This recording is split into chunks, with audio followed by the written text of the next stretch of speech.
दोस्तों, रूस के अंदर एक कहावत बहुत पहले से फेमस है कि पुतिन के हाथों मरा हुआ आदमी पानी भी नहीं मांगता। लेकिन अब यही कहावत अमेरिका में भी कही जा रही है कि अब डोनाल्ड ट्रंप भी पुतिन के इस जाल में फंस चुके हैं और फंसे भी इतना भयंकर हैं कि आज हर एक मोर्चे पर पूरी दुनिया में अमेरिका हार झेल रहा है। दरअसल आपको पता ही होगा रूस यूक्रेन के युद्ध की स्थिति क्या है, लेकिन इसके अलावा एक और ऐसा युद्ध है अमेरिकी सेना और वेनेजुएला का युद्ध कि अब से 1 महीने पहले स्टार्ट हो जाना चाहिए था, लेकिन ये युद्ध स्टार्ट हो ही नहीं पा रहा। और यहाँ पर भी हैरानी की बात तो ये है कि हमने देखा है कि पिछले 1.5 महीने से अमेरिकी सेना लगातार वेनेजुएला को घेरे बैठी हुई है। कुल मिलाकर अमेरिका का एक पूरा कैरियर फ्लीट जिसका साइज इतना ज्यादा बड़ा है कि आप पूरे पाकिस्तान, सऊदी अरेबिया, ईरान, इसके अलावा कतर, यूएई, इन तमाम देशों के नौसेनाओं को जोड़ भी लोगे तो भी उसका आधा नहीं बनेगा।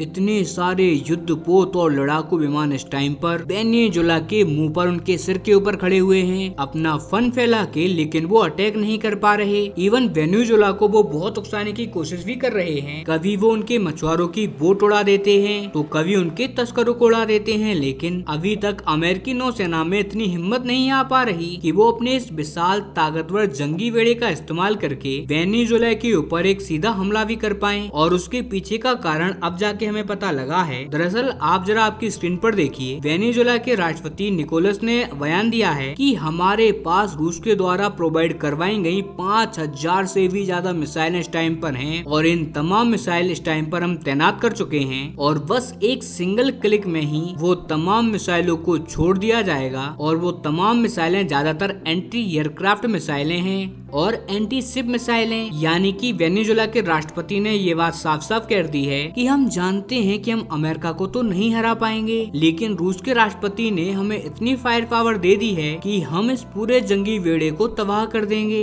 और हजारों तो हजारों की संख्या में हम अमेरिकी नौसैनिकों को मार गिराएंगे। इसके अलावा हमारी कैपेसिटी इतनी ज्यादा है कि हम अमेरिका की धरती मेनलैंड अमेरिका को भी निशाना बना सकते हैं। लेकिन दोस्तों, उससे पहले अगर अभी तक आपने इस चैनल को सब्सक्राइब नहीं किया है तो आपसे विनम्र निवेदन है कि आप इस चैनल को सब्सक्राइब कर नोटिफिकेशन बेल को ऑन कर लीजिए और वीडियो को लाइक कर दीजिए। चलिए हम वीडियो में वापस आते हैं। यानी कि एक डायरेक्ट कॉन्फ्लिक्ट में वेनेजुएला अमेरिका से हार तो जाएगा, लेकिन पर्ल हार्बर जैसा एक और भयानक नुकसान पहुंचाएगा वो अमेरिका को, और ये बात निश्चित कर चुके हैं व्लादिमीर पुतिन। और इसी खतरे को देखते हुए अब डोनाल्ड ट्रंप की सेना बस वेनेजुएला के बॉर्डर पर खड़ी हुई है, लेकिन वो किसी भी प्रकार का हमला नहीं कर पा रही है डायरेक्ट। वो भी इस बात को नहीं समझ पा रहे हैं कि आखिरकार वो हमला करे तो करे कैसे। इसके अलावा जितना मुश्किल वेनेजुएला पर हमला करना हो रहा है उतना ही मुश्किल वहाँ से पीछे हटना भी है, क्योंकि अगर अमेरिकी सेना पीछे हटती है तो कहीं ना कहीं वेनेजुएला की वाहवाह हो जाएगी और इसे अमेरिका की हार के तौर पर देखा जाएगा। और अमेरिकी सेना के पीछे हटते ही ये बात भी इंश्योर हो जाएगी कि वेनेजुएला के राष्ट्रपति निकोलस मदुरो, जिन्हें अमेरिका अपना सबसे बड़ा दुश्मन मानता है पूरे दक्षिणी अमेरिकी महाद्वीप में, वो आगे आने वाले लंबे टाइम तक राज करेंगे वेनेजुएला के ऊपर। और अमेरिका ऐसा जरा भी नहीं चाहता और इसी वजह से